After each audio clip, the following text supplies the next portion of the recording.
Good afternoon, everyone, and thank you for joining us today. In the Legislative Building in Regina, we have Premier Scott Moe and Minister of Rural and Remote Health, Warren Kaeding. Joining us over the phone line is Dr. Saqib Shahab, and in Saskatoon from the Saskatchewan Health Authority is Dr. Susan Shaw. I believe the Premier and Dr. Shahab will both have opening remarks, followed by time for questions. Thank you very much. Good afternoon, everyone. Today we are reporting 50 additional cases. 44 are in one Hutterite community. This is a very serious situation for our province. The Minister of Rural and Remote Health and the Health Ministry, as well as the Saskatchewan Health Authority, are working with our Hutterite communities across Saskatchewan to ensure that we are able to get this outbreak under control. The vast majority are cooperating, and we appreciate that. However, there are a few that are not quite as cooperative. They are somewhat resistant to allowing testing. Some are telling us that they are not willing to change some of their communal practices, such as eating and worshiping together in groups that is larger than what is allowable under the public health order. As I said, many are making the necessary adjustments, and for that I thank them. But there are a few that are not. This needs to change. It needs to change immediately. Today I want to take a moment to speak directly to everyone in approximately 80 Hutterite communities across this province. Our province, Saskatchewan, has been very successful in reducing the spread of COVID-19 because we all changed our lifestyle just a bit. We all made the necessary sacrifices. Many have greatly reduced their travel plans. We stopped visiting our loved ones in nursing homes, in long-term care centers, and in hospitals. We stopped attending large weddings and funerals. And when there was an outbreak in a community or in a hospital or even in a business or at an event, we very quickly volunteered to do the necessary testing, to do the necessary contact tracing, and to ultimately self-isolate if required to ensure that we are able to get the spread of COVID-19 under control. Every single one of us in this province has been asked to, and the vast majority have changed how we are living each and every day. You all need to as well. If you don't, many will get sick in your community. Some will get very sick. Some will die. We want to prevent that. We want to work with you to ensure that occurs. We are prepared to do everything that we can to dedicate, and we dedicate the full resources of the government of Saskatchewan to ensure that that will not happen. But it only works with everyone's complete cooperation. Each of us. This is how we will protect your community and ours. This is how we will protect your friends, your family, as well as ours. And this is how we will save lives. Again, I want to stress that many Hutterite communities, like many Saskatchewan communities, are fully cooperating. Many have changed their practices to stop the spread of COVID-19, and it's working. As a result, some of our Hutterite communities are on the backside of their outbreak, and for that I congratulate them and thank them for their efforts. What you're doing, it is working, and it is working well. You're protecting yourselves, you're protecting your family, and you are protecting your community as well as the communities around you. You are protecting your neighbors. So for that, again, I say thank you. In the coming days, the Saskatchewan Health Authority will be visiting each and every Hutterite community in the province to assess the situation, to provide information on safe physical distancing, hygiene practices, to ensure that non-essential travel is being restricted, and to do testing and contact tracing if it is deemed necessary, to ensure that everyone is following the public health orders that are in place that apply to each of us in all corners of this province. The Saskatchewan Health Authority is there to help you. It is there to support you. The Saskatchewan Health Authority is here to keep you safe. And I am asking for each and every one of you's complete cooperation in the days ahead. Dr. Shahab, do you have a couple of opening comments? Thank you, Premier. So I would like to start by offering my condolences to the family and friends of the individual who passed away, and that was reported yesterday. So we are at 17 deaths, and like the Premier said, we really need the worst out. And so Dr. Shahab, we're having some difficulty hearing you. Hello, can you hear me now? Yes, we can hear you now. Okay, so I'll just start again. So I just want to start by offering my condolences to the family and friends of the individual who passed away, and the death was announced yesterday in the news release. And this really is a reminder for us that while in some cases COVID can be asymptomatic or mild, it can, in many cases, too many, lead to hospitalization, ICU admission, and death, and in some cases, long-term health effects. And we absolutely need to work and continue to be successful in keeping our case rates low. As the Premier mentioned, we are reporting 50 new cases of COVID-19 in Saskatchewan, of which 44 were in a communal living setting within the RM of Star City east of Melfort. And this again emphasizes that no part of Saskatchewan is COVID-free. And once COVID enters a setting with this close contact, it spreads extremely aggressively and rapidly. And we can only flatten the curve if all of us do our part. Most of us are doing our part, but any slippage in all of us doing our part will result in our collective failure to flatten the curve. The increases in a specific communal living setting is a result of aggressive contact tracing and increased testing. And for this, I would like to, again, like the Premier said, thank residents both off and on colonies for coming forward to be tested. This really is not something that we should be afraid of. Testing and contact tracing is essential along with physical distancing to help us keep the curve flat. And we must recognize the people who come forward for testing and absolutely not stigmatize any community or group for helping all of us to understand COVID transmission and control it. It's also really important that we all understand the guidelines to keep people safe. The guidelines are the upper limit of what we should be doing.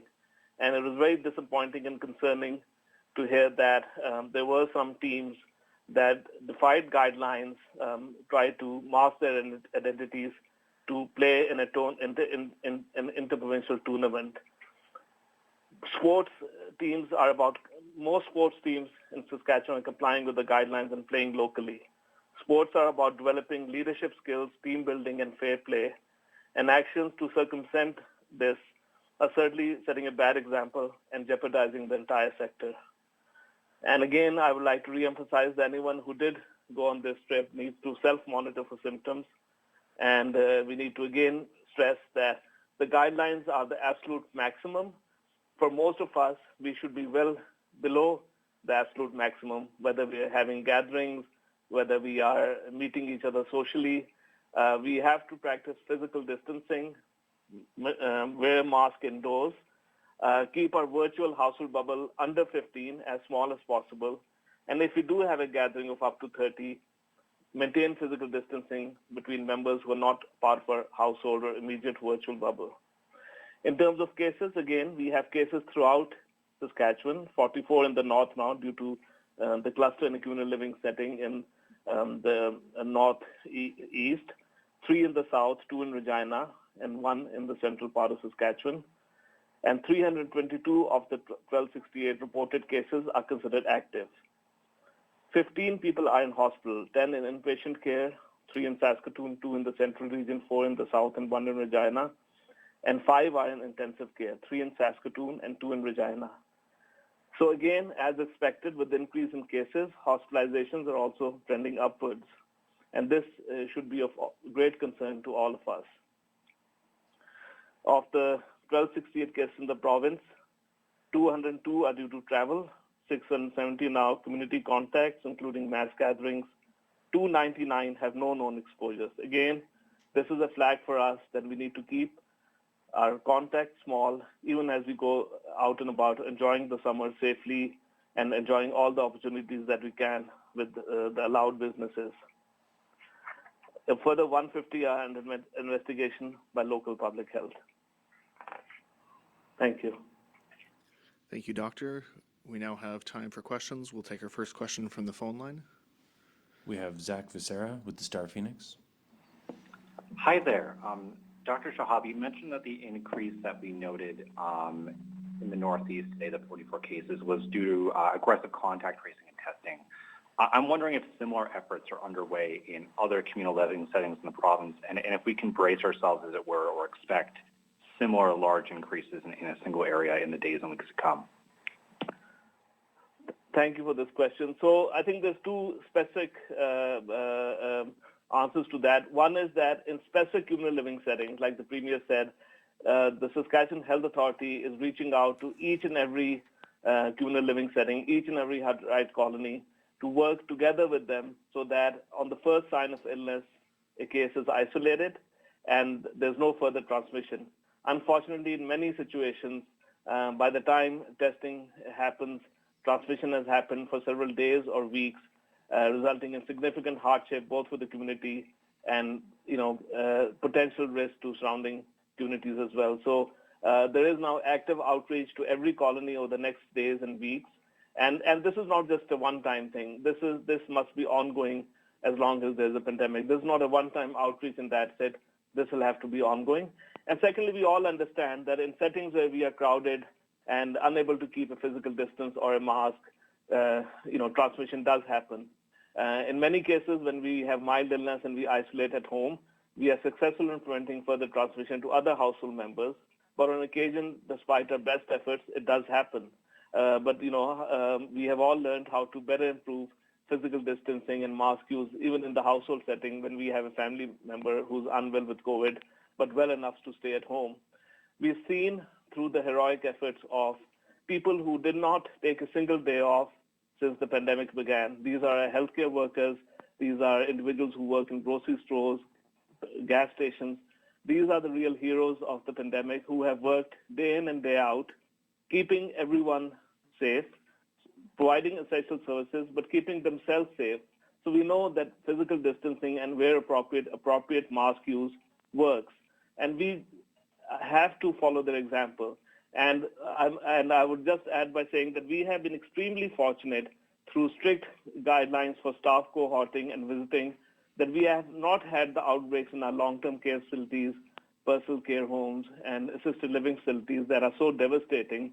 But, we need to remain vigilant because now with our increasing case numbers, all those settings are at risk. And even if we have relaxed visitation guidelines, we need to be very thoughtful when we visit our loved ones in those settings. Thank you. Zach, I would just add to that, one of the individuals working day in and day out since the start of this pandemic is the person that just provided that answer for you, and that's Dr. Shahab, who was attempting to spend a few days with his family this week and is gracious enough to continue to call in to provide information to the people of the province. And for that, Doctor, I thank you and I thank your family. I'd just like to make a comment or two on the outreach that the SHA is making and the severity of the situation that we are working our way through. And this isn't a conversation or actions that we like to be taking, but we have said that we will have outbreaks across this province, and we have one that is occurring right now.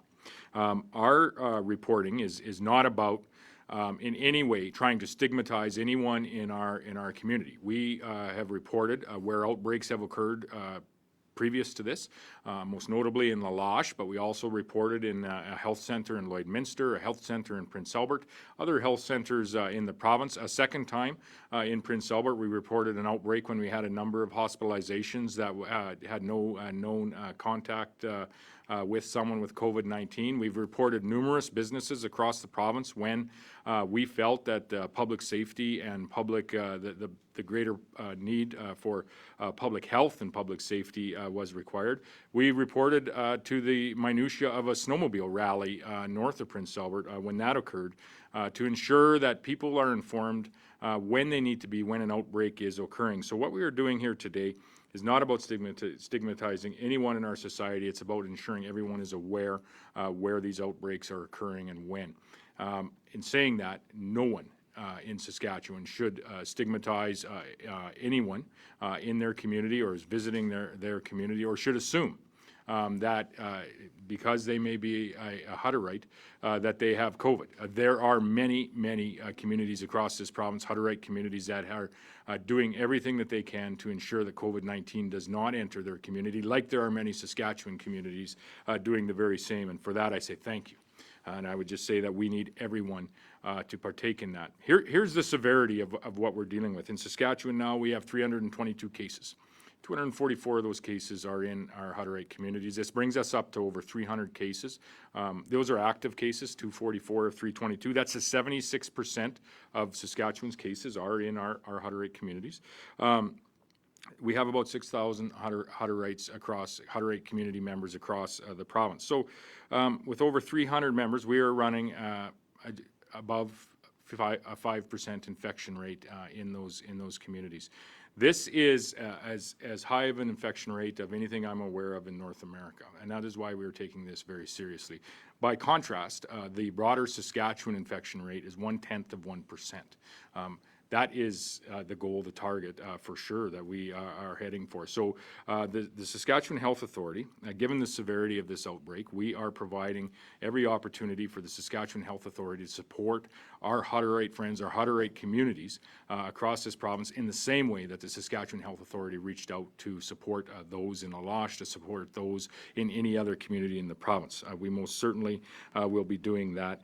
So there is the part of the outreach of the Saskatchewan Health Authority is, yes, to provide the opportunity for testing where it's desired or where it's required, but also to ensure that the public health recommendations, the public health orders are very clear in all communities, including our Hutterite communities, and very clear that they apply to all Saskatchewan communities. Those ensuring that we limit our travel where we can. And the vast majority of Saskatchewan people have limited their travel to a certain number of people out of their community going to the same places and to only essential travel where necessary.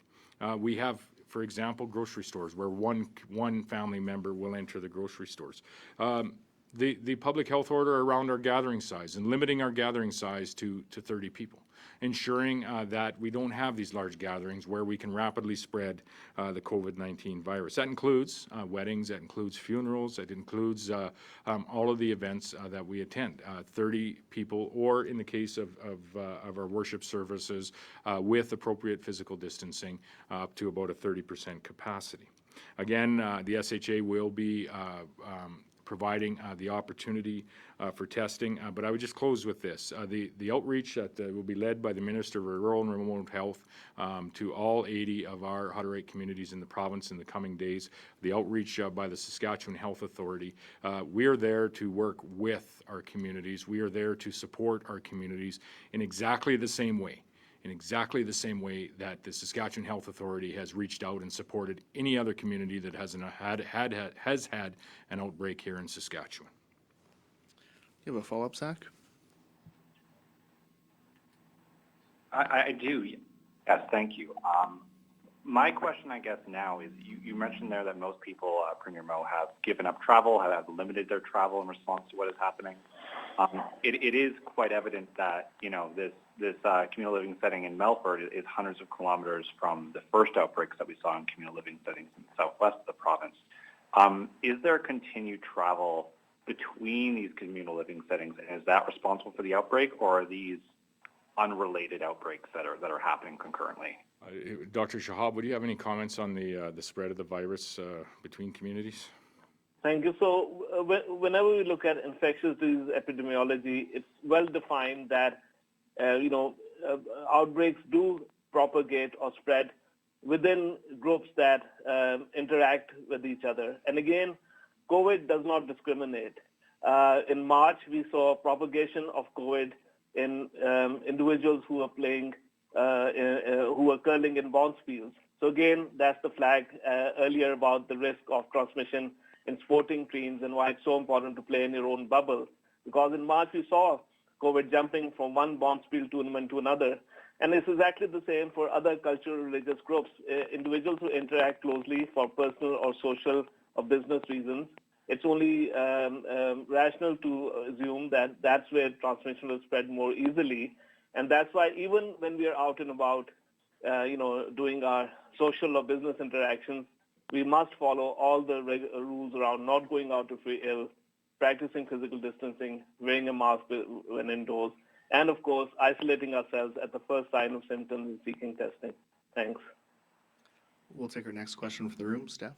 Yeah, for either the Premier or the Minister, when you say there's a few colonies that are resistant to testing or changing their communal lifestyle, can you quantify how much is a few? And then what in detail is the government's plan to deal with the fact that they are not wanting to cooperate and kind of follow these public health orders?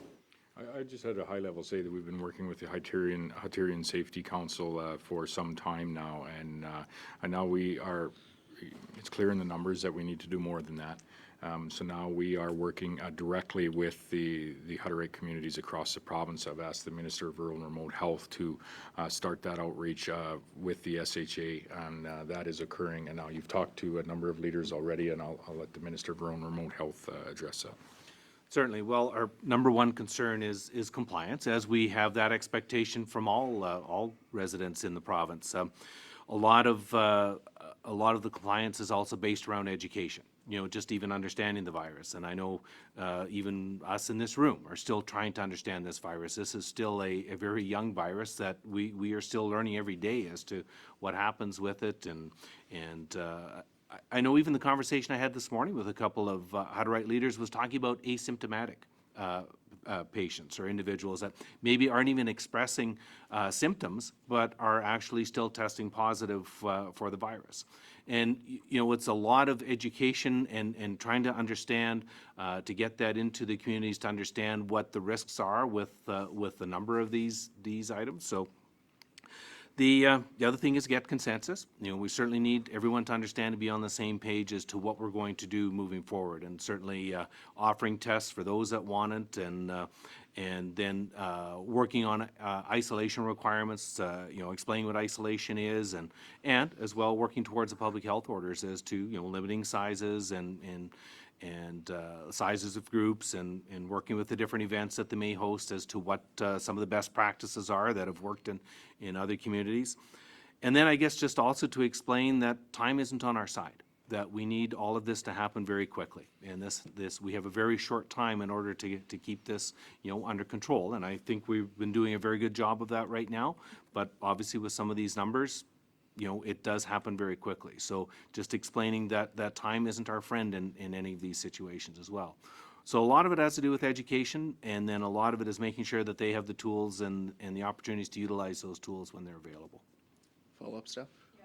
I can understand the desire to want to focus on education more so than maybe measures that would be seen as punitive, but the government does have power to issue stay-at-home orders, for police to issue fines, for roadblocks, and take more heavy-handed approaches to stop the spread of this, which I'm sure is being spread quite quickly in a communal living setting like a Hutterite colony. So why, given the severity and how quickly this is spreading, not take measures such as those?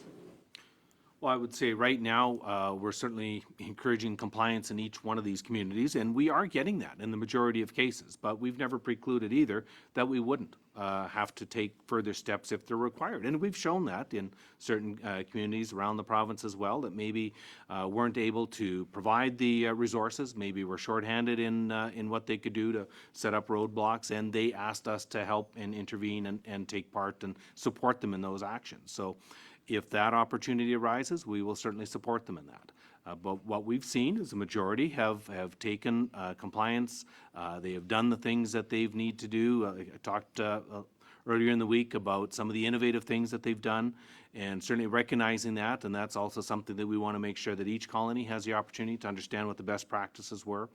And also just recognize the fact that we have now had a number of colonies that maybe had significant infections before that are now at 0 or maybe have 1 case left. So just explain to them that if you take all these orders into account, like those initial colonies did, that there is a very positive outcome on this, and that is to have minimal or 0 cases in their community, as well as having people get back to health very quickly. So I just say, there are powers that the government does have, and there may be instances in the near future where possibly those powers may have to be utilized.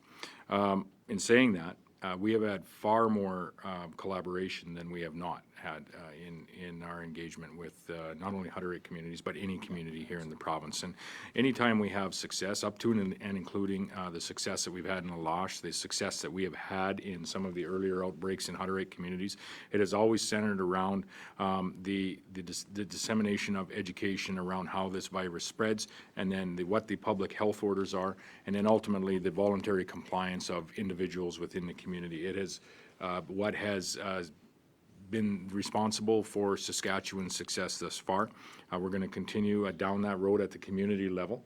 All 80 or 79 of our Hutterite communities will be contacted by one of our health ministers in the days ahead, as well as the SHA, to provide any supports, any communication around education of what the public health recommendations are, what the public health orders are, and the requirement to follow those orders. And in the days ahead, we feel that we will have, and we hope that there will be, vast collaboration and vast working together across this province, as it is in the best interests of not only the health and safety of the individuals that reside in our Hutterite communities, but also the health and safety of those that reside in and around those communities in neighboring communities. And so we are, extending, our open hand to support, to help, and to walk alongside our Saskatchewan Hutterite communities. We'll take our next question from the phone line. We have Roberta Bell with Global. Hi, my question is regarding masks, which we heard the Premier talk about the possibility of. What kind of reproductive number would we have to see for that in Saskatchewan or in one area of Saskatchewan, and what is our current reproductive number? Just a high-level comment, and then maybe Dr. Shahab would have a comment around masks. I don't know that there would be an order that would come in and say everybody has to wear a mask all of the time in the province. However, there are certain instances, certain environments, certain workplace environments, hospitals and long-term care centers come to mind. I call them barber shops, but the beauty salons, hairdressers as well are requiring masks, mask usage. Those areas where you're not able to create your physical distance obviously would be the first place where mask usage would begin, and already has been mandated in those environments, and it may expand by the sector, or it may expand by the region, depending on the situation. Every situation is a little different. As we see outbreaks in this pre-vaccine COVID environment, as we've come to know it, each outbreak is a little different. The outbreak in the northern Saskatchewan community of La Loche and Clearwater is a little different than what we're experiencing here today. I think the real premise around masks that I remember are Dr. Shahab's words, is they are helpful in protecting those around you if you are to wear a mask, and any time that you are not able to create that physical distance like we try to at these press conferences, you should wear a mask. And so I would encourage Saskatchewan people at this point in time to not concern themselves too much with, are we going to have to use masks and in what settings, but to carry one and to use them in the settings, to use their own common sense to put it on in the settings where they are unable to create that physical distance that is the ultimate protection from COVID-19. Dr. Shahab, you have anything to add or correct of what I said? Thank you, Premier. So I'll just speak a bit about the reproductive number and then about mask use. So first of all, the reproductive number is one of the tools we use, as well as, the context of transmission and testing rates and test positivity rate to understand what happened in the last 2 weeks and what does that inform us going forward. So the reproductive number, or the effective reproductive number now for Central and South Saskatchewan is 3.19, so concerningly high. But we understand the transmission risk. We understand that the transmission is primarily happening within communal living settings. Obviously, reproductive number, even half of that, but without understanding transmission settings would be of greater concern. But having said that, we can't minimize the fact that the reproductive number is high in the southwest and central parts of the province, and now will be high in the northeast as well. And that's pulling the Saskatchewan reproductive number up to 2.94. But we can also gain comfort and confidence from the far north, which also went very high, but they're now at 0.84. So the far north and the Northwest, they are 8.84. So I think we have to understand that while the reproductive number does spike up, as long as we understand the contours of transmission and can act rapidly, it does respond to actions that all of us take, and it can go in the opposite direction. On mask use, we've obviously been learning more and more about the benefits of masks. We have learned that frontline essential workers in healthcare, in personal care services are heroes. In healthcare, now more and more in hairdressing salons, in grocery stores, other retail environments. By using a mask, they have kept themselves safe. They have kept customers safe. We have not seen a surge in transmission. And wearing a mask protects you, it protects others you are serving. And everyone wears a mask in those settings where you try to maintain the 2-meter distance, but you can't. We've all had concerned grocery staff who will come forward to help someone who needs a bit of help. So it is important to be considerate and not just rely on staff of businesses to wear a mask to protect you, but to wear a mask and show the same consideration back. And as we are now doing more and more things compared to when we were in lockdown, masks are another additional layer of protection that is evident that will be essential in seeing us through this. And especially as the weather changes and we move outdoors, having a mask on you and wearing it when required should be just part of our daily routines. Thank you. Do you have a follow-up, Roberta? Yes, I was just wondering what kind of, plans the government has around suggesting or mandating masks for specific communities or, geographic jurisdictions, potentially communal living settings that could have high rates of the virus right now. Is there any plans to take that jurisdictionally under the public health order if there is an outbreak in a specific region? I guess, again, those what Dr. Shahab and I had just said around with respect to having a mask with you and utilizing it when you are unable to create that physical distance applies in communal living settings. It applies to everyone in the province. There may be, some of that conversation that may advance with Minister Kaeding's phone calls over the course of the next few days with each of the leadership groups in those communal living settings. We'll see what transpires with that. But Dr. Shahab, I will again let you comment with respect to the broader plans for mask usage here in the province. Thank you. So just like physical distancing and the general guidelines about keeping our contacts small and our virtual household small apply to everyone, mask use should also apply to everyone because that's how we keep our numbers low. If we just respond to these fundamental measures only after we see an increase in case numbers, then we've, to a large extent, not been able to prevent something that all of us should try to prevent. But having said that, obviously we will have to see if there's an increased transmission, that there may be a stronger requirement to wear a mask. Certainly at this point, it's a strong recommendation, and many people are increasingly complying. All of us, I'm sure, see more and more people complying, and I would expect everyone who's in this media briefing that, if we have not been practicing mask use indoors consistently, these are the opportunities to think about that and talk to our family members and friends about it. And that's, that voluntary compliance indoors all the time is what will see us through at a population level. But obviously, mask use is already mandatory in healthcare. It's mandatory in personal care services. And, if there's an outbreak situation, like in a communal living setting, if you're outside the immediate household, mask use is required.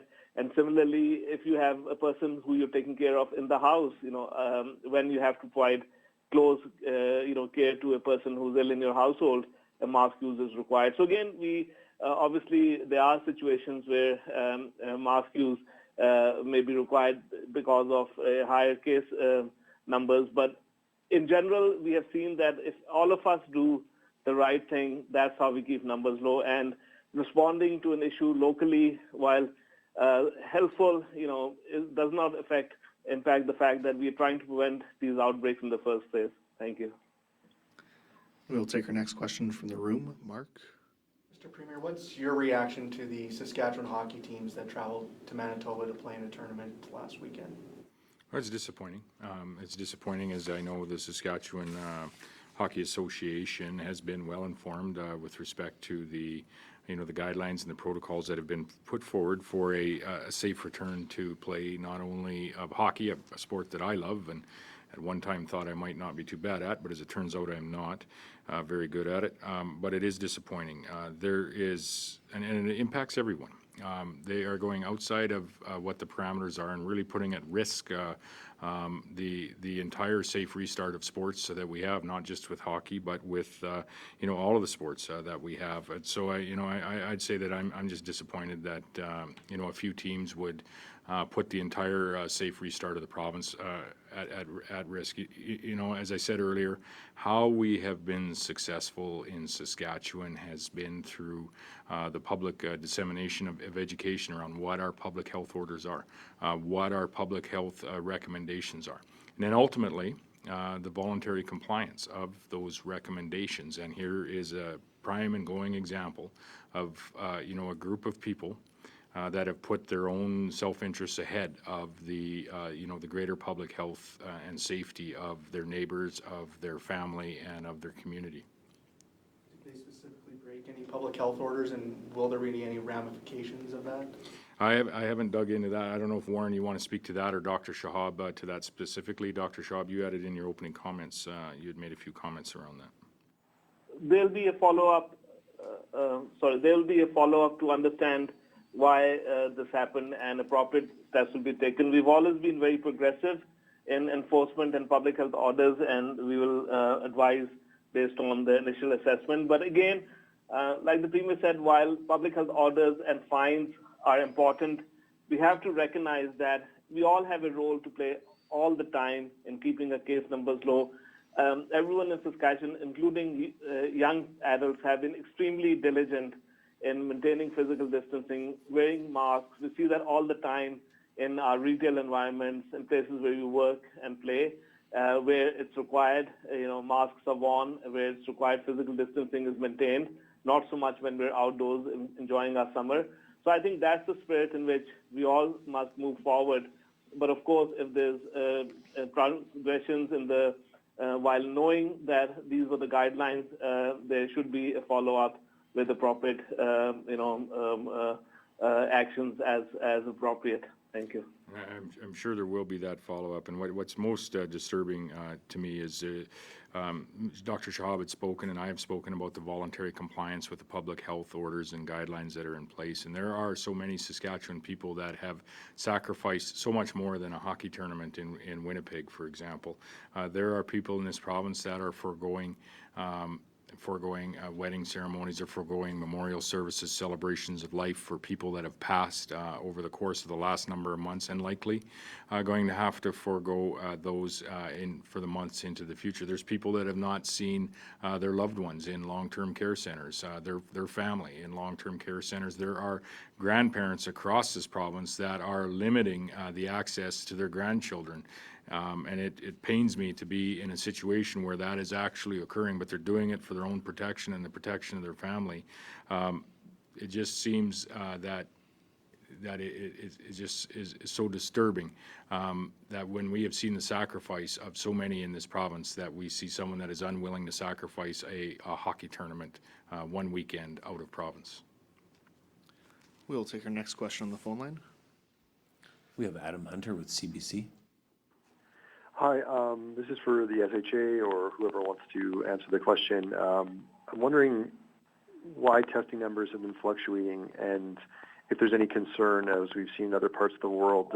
Example would be Australia, where people said an outbreak there was partly attributed to people not wanting to wait for their test results and then going back to work or socializing, and if that at all is a concern of the government, given, we've heard people waiting for 5 to 7 days for a test or for results, and these are cases where they may be close contacts with someone who has COVID-19. Dr. Shahab or Dr. Shah? So maybe I can speak first, and then Dr. Shaw, if you would like to add. So first of all, we do understand that testing numbers can fluctuate on a day-to-day basis. If there's intense case finding on site, testing numbers will go up, and there can be cyclical changes. But on the whole, testing is headed in the right direction. We were quite low for a while, but now that we see increased number of cases, testing is going in the right direction. I do want to emphasize that while it's important for anyone with symptoms or any concerns to get tested, you should not isolate when you get your test result. You must isolate at the first sign of symptoms or any concerns and seek testing, but remain isolated if you have any symptoms. Practice physical distancing all the time. I think there's been some issues where, there's a public service announcement and people who went to a location were asked to get tested, were asked to self-monitor for 14 days. That's what we should all do. But if you have concerns, you can get tested, even if you're asymptomatic. But that doesn't mean that you should not monitor yourself for 14 days. Similarly, we've heard reports of where people have been asked to isolate for 14 days because they were contacts of a case. You still have to isolate for 14 days. You can't get tested on day 5 or 6, and then if the test is negative, stop isolation. Isolation for 14 days, physical distancing all the time is essential. Testing, if you're symptomatic, helps you to decide if it's COVID or maybe something else. But even then, if you're symptomatic, you have to remain isolated for 48 hours till the end of symptoms, even if the test is negative. And certainly, testing does not mean that you can shorten your period of isolation for 2 weeks as a close contact. So I'll just stop there and ask if Dr. Shah has any comments. Thank you for that, Dr. Shahab. I think that's important. That's one of the most important messages is that the self-isolation and is not driven by the test results. It's driven by symptoms and by contact. We certainly are working to address the increase in testing results as quickly as possible to make sure that testing, everybody has timely access when they want to test, and we certainly encourage people who want to seek a test to do so, either through contacting 811, their family physician, or their nurse practitioner. We certainly recognize that with the increased criteria, we have seen increased demand, and that's a good thing, and we continue to work to meet that demand. Within that increased demand, though, we will continue to prioritize certain groups of people, and these are people who are either symptomatic, people who have been directed to seek testing as part of contact tracing, healthcare workers, and people who are living in vulnerable situations or are part of a vulnerable population. And those are the people that we will continue to prioritize while making sure that everybody who seeks a test does get access to a test in a suitable time. But just to emphasize, it is not the test result that drives your self-isolation. It's your symptoms, it's your conversation with your healthcare provider, and it's taking seriously the measures to make sure that you're socially distanced, you're self-isolating when appropriate, that you're wearing a mask when you can't be physically distanced, and you pay a lot of attention to hand hygiene. Thank you. Follow-up, Adam? I'll add to that as well, is that we are adding to our 811 lineup. We've got open applications now for more people for 811, as well as even expanding our hours of operation at a number of our, certainly our larger testing centers in our larger centers as well. In addition to that, when we look at maybe at the higher level and more strategic level on where we're going in testing as a nation, part of the Safe Restart program, and I was just on a call with the Prime Minister, the Deputy Prime Minister, and our other premiers earlier today. But part of that Safe Restart agreement is to provide some funding and resources for expanded testing, contact tracing, as well as some data management in the weeks and months ahead, as we do have some months ahead of us in this pre-vaccine COVID environment. The Canada has a target of 60,000 tests, is their phase 1 target. We are at that target, our share of that target here in Saskatchewan. They have a phase 2 target of achieving 200,000 tests across the nation. Now, that doesn't say that automatically Saskatchewan would have to climb to 6,000 tests, although we will be working towards increasing our testing capacity. The testing numbers are a different conversation, but the testing capacity that we have is important for us to have as we go in to this fall, and so we'll be looking at how we can expand our testing capacity here in the province, but also participating in the more national discussion around potentially some mobile testing capacity that can get to certain areas of the province, mobile contact tracing capacity that can address any outbreaks that may occur, not just in Saskatchewan, but in other areas of the nation. And an example of how this support has worked already was even previous to signing the Safe Restart Agreement between the provinces and the federal government, provinces, territories, and the federal government.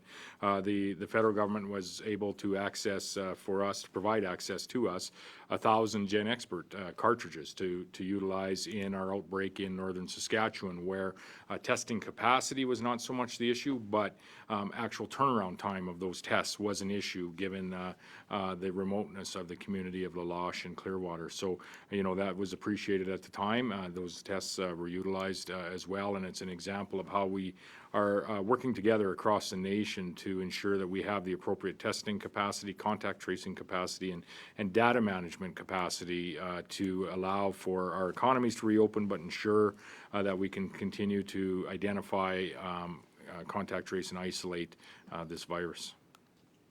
Follow up, Adam? I was hoping that maybe Premier Moe and the Minister could give a few more specifics on what's being considered on colonies to try and slow this spread down.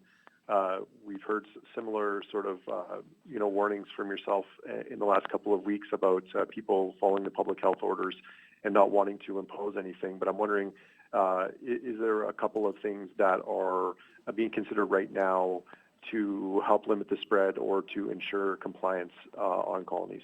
There are many things that are already in action in many colonies, as we've seen some that were infected a number of weeks ago are now, climbing down with their active cases. I believe one is down to one or no active cases in it. So, part of it is about sharing what is working in many of the colonies that have had cases or don't have cases yet, and don't have cases for a reason, because they, like many other Saskatchewan communities, are taking the necessary precautions.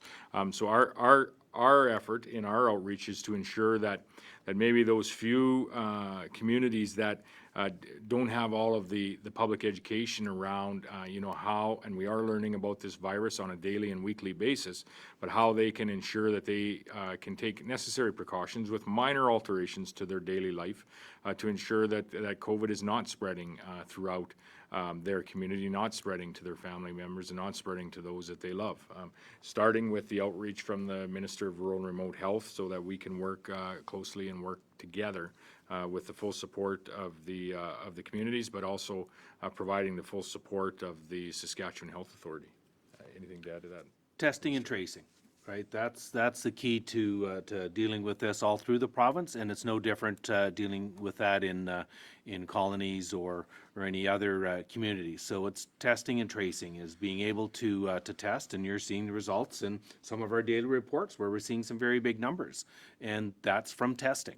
And then also from doing the tracing, knowing that there is still perhaps travel between communities. Well, we need to know that. There's still travel into businesses. We need to know where they were, and just following that contact tracing. It's no different than anywhere else. It's testing and tracing. And that's what we did in La Loche, and the community there was successful. We'll take our next question on the phone line. We have Britton Gray with CJME. Yeah, we're just got a question for you about, we got a photo in from a listener that says that appears like there was a Government of Saskatchewan release saying that 44 of the possible cases were in the RM of Star City. Is that the case? I think Dr. Shahab had addressed that in his opening comments. There's a number of iterations of news releases that will float around. If one of those previous iterations was up for a brief period, that could be the case. But Dr. Shahab had, do you want to just repeat your comments from your opening comments around the location of the bulk of this outbreak today? Yes, the 44 of the 50 cases today were in a communal living setting within the RN of Star City, not in specifically Star City itself. But again, I just wanted to also highlight that I think the rapid spread in these settings just shows that while we can effectively prevent COVID transmission through all our actions, if we let our guard down, it's not the type of setting, whether it's a specific community, it's any setting where there's close contact, it can spread extremely rapidly. And we've seen that devastate parts of the world. We've seen that devastate countries with strong healthcare systems, states with strong healthcare systems. And, that is why we are concerned that we must do everything we can in all the situations that we work in, live in, play in, to prevent COVID transmission, understand the risk, and mitigate that in the specific settings in which we live and work and play. Thank you. Follow up, Britton? Yeah, I'm just wondering if you've been able to pinpoint yet exactly where this spread came from. Was it between communities, some sort of event? Because like you did say, there are most communities are adhering to all the guidelines and stuff, but there are some that haven't been. So again, Minister Kaeding also mentioned discussions that have happened with community living settings about asymptomatic transmission. That is exactly why we have all these guidelines in the first place.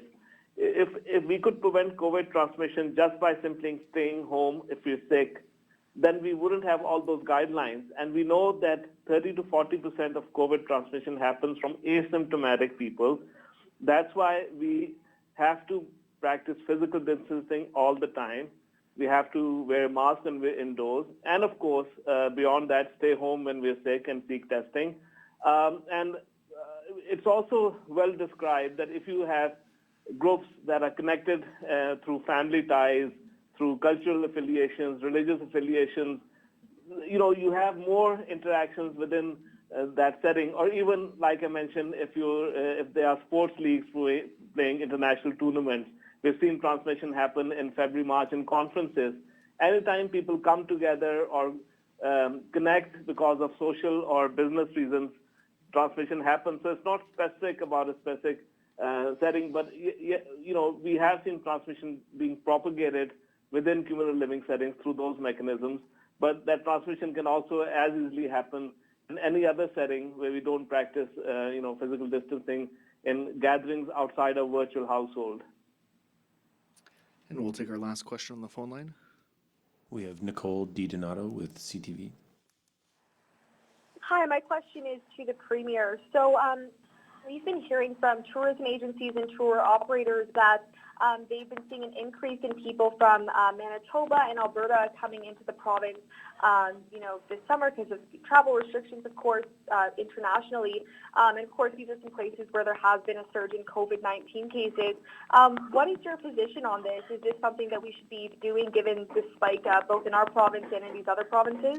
Well, from the beginning, we have recommended against really any non-essential travel throughout the province, but also outside of the province. We've recommended, and Dr. Shahab may have something to add on the details of this, but we've recommended also that interprovincial travel should be kept at an absolute minimum if possible. That being said, as we reopen our borders and tourism is part of our economy, there are people that are traveling back and forth for work or for, to get outside with their families and to experience some of what not only their province has to offer, but what Western Canada has to offer. So we ask people to be careful. We ask people to be cautious. We ask people to respect, and actually we expect that they will abide by the public health recommendations and the orders that are in place here in the province. They're there to keep everyone safe, to keep our families and our communities safe. So the recommendation is, if it is not necessary, you should reconsider. But there is at the current time no ban on interprovincial travel in Saskatchewan, nor has there been since the beginning of this. I would also just note quickly, there has been some international travel that has occurred throughout this as well for essential services, essential goods that we receive and provide across our international border, not only into the U.S. but to other areas of the world. That's been at an absolute minimum, and for the most part, not 100%, but for the most part, it's occurred and occurred relatively safely. So the guidelines that are in place, they do work. One of those guidelines is, however, if it isn't necessary, we do discourage interprovincial travel, but it's not banned. Dr. Shahab, anything to add? Yeah, thanks. So I think this is really important for us to remember that even though we are now able to travel for, not just essential business or essential family visit, but for, routine business because our economy is reopening, or when we can't defer even a family visit or a holiday for a variety of reasons, we can travel, but we have to remember that sometimes we may let our guard down when we're traveling. We have to do exactly the same things we are doing here when we travel to another province. Physical distancing, staying put wherever you are. If you get sick, and call the local number to seek testing. If you're, renting a B&B or renting, try to travel with your household or virtual household. But if you're traveling with a bigger group, have some precautions around cohorting so that if there is transmission, the numbers are small. And know where you're going. Know what the protocols are for calling 811. What the requirements are in a specific location. I think those are essential, but I think this is the year to stay closer to home for your holiday and keep your travel closer to home as you enjoy the summer. Thank you. You have a follow-up, Nicole? No, thank you so much.